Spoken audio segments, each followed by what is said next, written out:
Hello everyone and welcome to the Plants But Better channel. My name is Adina and today we're doing a care guide about Anthurium Clarinervium, which I have with me right here. This plant is an epiphyte, which means it grows on other plants in nature. And sometimes you will notice that it will produce you way more new flowers than leaves.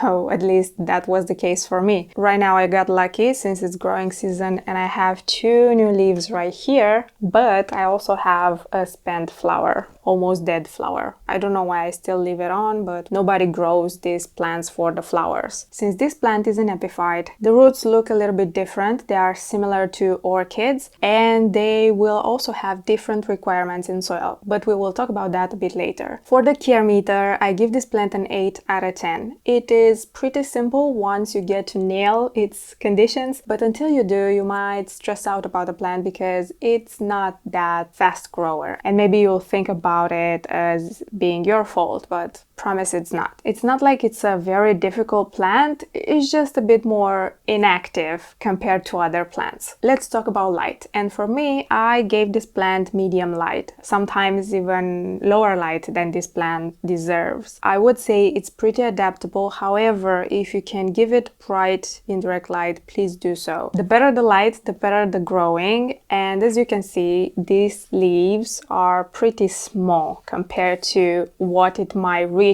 at full potential. This is my hand and this is the leaf, a comparison. It's pretty small for this specimen, and this is all because of the lighting situation. It can grow. This is the full plant, but this was the best angle I could give you so I can see myself and the plant at the same frame.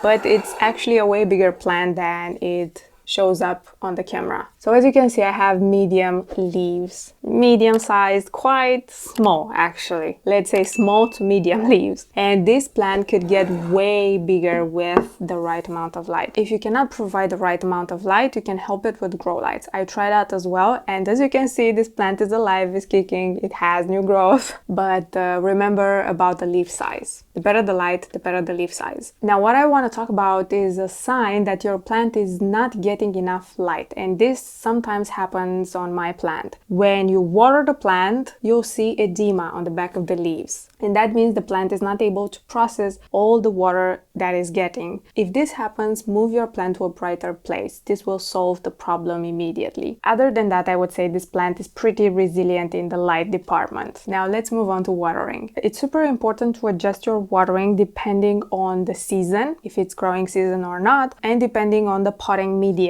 It's never an exact schedule. For me, I always check the soil before watering and I make sure to be almost dry, almost completely dry. And this is because this plant is getting medium light. If you know your home is super bright and the plant will get the exact amount of light it needs, you can water it maybe a bit more frequently. If you have your plant in the nursery soil, I would say to be extra careful. For example, when I got mine, it was in peat moss, and that is not ideal for this plant because it's an epiphyte. But again, I will talk about that a bit later. So be extra careful because this plant, the roots will not tolerate a lot of water for a longer period of time. Bottom watering, it's again an option. I drown my plant in water maybe like half an hour and then I place it back where it was. And when I don't do that, I just pour water generously on the top until I make sure all the substrate is completely wet. Another point that I want to make is when you research the plant, and different websites tell you that this plant needs to have moist soil. You need to wait maybe like, I don't know, for the top 2 centimeters, 1 inch, whatever, to dry out, and then you can water the plant again. I would not recommend that, never ever, especially if this plant has the stock option of the soil, the nursery soil. Remember that this plant is an epiphyte, which means the roots mostly are on the surface of another plant slash tree. So this means they will not tolerate water that great as, I don't know, let's say a peace lily or whatever other plant that will love moist soil. Just saying, just a thought. Don't believe everything that is written on the internet. Let's move on to temperature. A constant temperature is great for Anthurium Clarinervium, and I would say something like 20 to 26 degrees Celsius is good enough. It's really about the season. I recommend stable temperatures. For example, if it's winter and you leave it right above a radiator, it's not a good idea. Or if it stays in cold drafts, again, it's not a good idea. I won't let this plant sit in temperatures lower than 15 degrees Celsius or even worse than that, because it will cause damage. Don't do that to your plants, especially since the majority of your house plants probably are tropical plants. Now let's move on to humidity. And as is the case with the most plants, this one again will prefer a higher humidity. That doesn't mean it's not adaptable. Something like 50 to 60% is great. Right now mine stays at around 60%. It's tolerable for the species, and in the winter it gets even better for this plant because I have the humidity at something around 80%. The lack of humidity will cause crispy leaves. This leaf has a missing part which is caused by lack of humidity. If you don't have the right amount of humidity in your home, I won't recommend misting. Misting is not a good idea. If you can provide a humidifier, that is great, or if you leave this plant in a cabinet well ventilated, again, a great option. But this is just if you have like super dry air in your home. Other than that, your plant will adapt pretty good at average humidity. Now let's talk about fertilizer. And as is the case with most of my house plants, I fertilize this plant once a month during growing season. But fertilizing in general really depends on the type of the fertilizer you use. So if you use something more mildly, you can do it more frequently, or if you use something organic, again, you can do it more frequently. I use a liquid chemical fertilizer. I read what's on the label and I dilute the fertilizer even more because I don't want my plant to be over fertilized. That will cause again crispy leaves, and that is irreversible. So I try to give my plant the nutrient it needs, but in balance. What I won't do and won't recommend is to fertilize this plant right after you bought it. In most cases, the substrate is already fertilized, or it has some kind of slow release fertilizer in the substrate. So this thought should be the last thing in your mind. And you may wonder, what's the big deal if this plant loses a leaf or two? Well, the big deal is the fact that the plant grows super slowly. So you might see a new leaf in a couple of months. It's super slowly, especially if it's winter time. In my region, for example, when the winter are a little bit harsh in temperatures, this plant will definitely be dormant during winter. It will not give me anything. Only right now, when the temperatures outside are like 32 degrees Celsius, it will give me something. Just saying, if you over fertilize your plants and lose a couple of leaves, you might wait for the next ones a few months at the minimum. Now let's move on to substrate, which I think is the most important segment of this video, because the right substrate will give your plant a very easier and happier life, trust me. If you just got your Anthurium, chances are the substrate is either peat moss or coco coir, so that's not the best option for this plant. The stock substrate that you receive with the plant is usually the cheaper option, and it will work amazingly in greenhouses because they have all the right conditions, but not in your home. So I advise you to change the substrate after you let your plant adjust to their new home. Why am I saying the stock option is not a great idea? Because that one usually retains a lot of water and it will not let the roots breathe, and in time, if you like to water your plants too much, it will give you root rot 100%. So what you need for this plant to be happy, remembering it's an epiphyte plant, I'm really putting an accent on this part because it will save you a lot of trouble with this plant. Give it the least possible heavy substrate you can imagine. For example, the mix that I use is very simple and very accessible. It's just bark. I use pine bark, I use perlite, and I use coco coir, but in a super low percentage. 2 parts orchid barks with 2 parts perlite, and lastly 1 part coco peat or whatever organic substrate you might choose. But make sure it drains the water like poof, magic. If you remember one thing from this video, remember the substrate part. This is the most important part for your plant's health and happiness. Now let's move on to plastic versus terracotta. And as you can see, this plant is in terracotta and is doing pretty great. New growth, the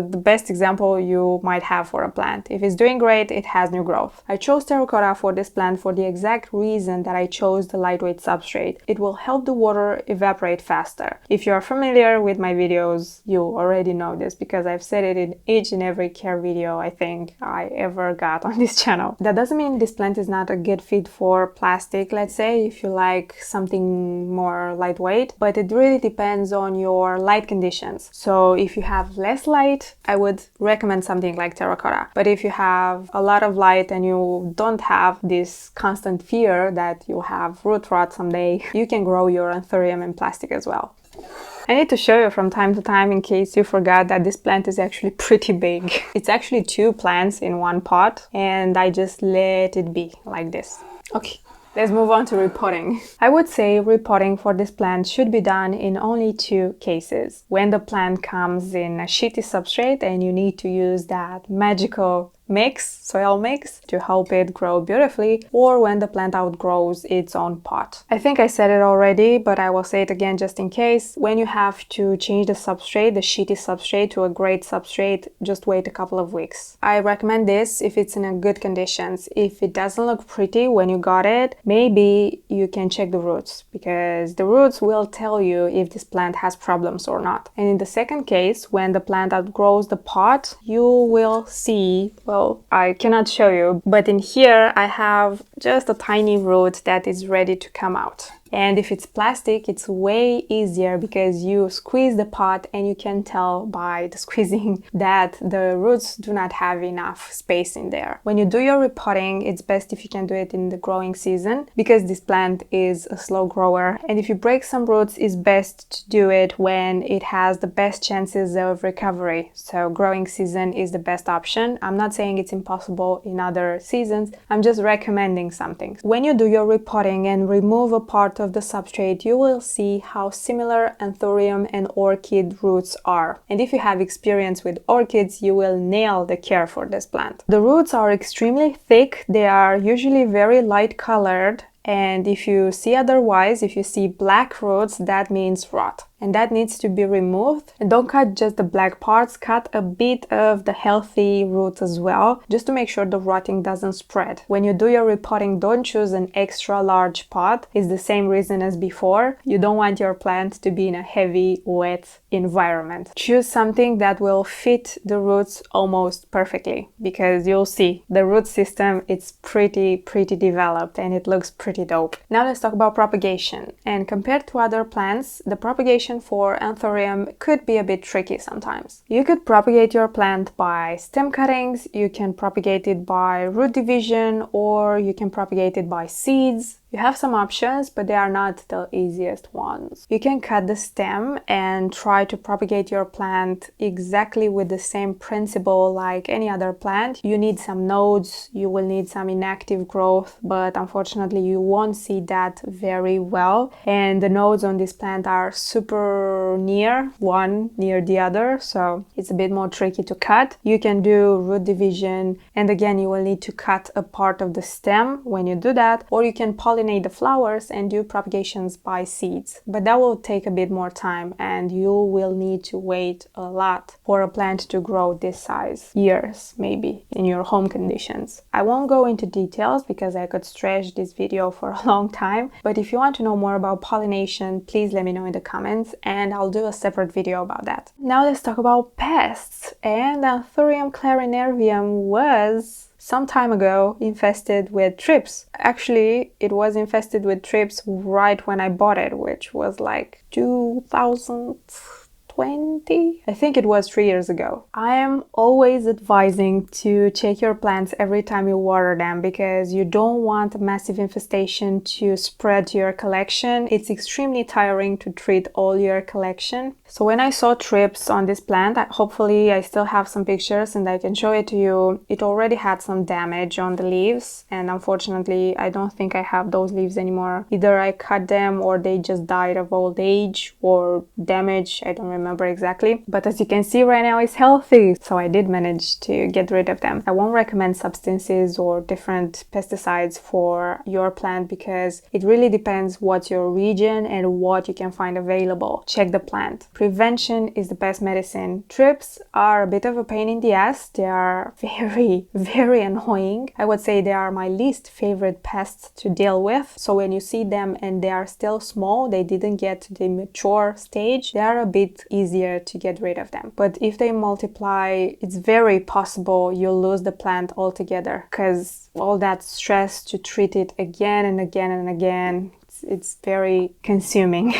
And unfortunately, shit happens. And lastly, let's talk about toxicity. And unfortunately, this plant is not pet friendly. I won't let it near your pets. I won't let any plant near your pets. It doesn't matter if it's labeled pet friendly or not, because you cannot know for sure what will happen. It's the same as before. Prevention is your best bet. Let me show it to you again. From this angle. I don't think there are other points that I missed in this video, but if you have additional tips, let me know in the comments. I would say this plant is amazing. It's absolutely beautiful in real life. It has velvety leaves and they really feel like cardboard, so the name, it's there. Oh, maybe the flowers. If you don't want to deal with them, if you don't want to experiment with pollination and stuff like that, you can definitely cut them. I would cut them from, let's say, like this, not right from the base, because you might suppress some new growth, you might cut some new growth without even knowing. Cut them from here, let them dry out completely, and then just pull them out and job's done. Oh, I have an example here. So I cut another plant and now it's gone. There are not a lot of people that grow Anthurium for their flowers unless they really want to make new hybrids and experiment and propagate like that. But since this plant grows a bit slowly compared to other plants, I won't stress enough to grow it from seeds. So that's that. Thank you for watching this video, and if you gain any value, consider leaving a thumbs up and subscribing for more plant content like this. And until next time, don't forget to take care of yourself and your plants.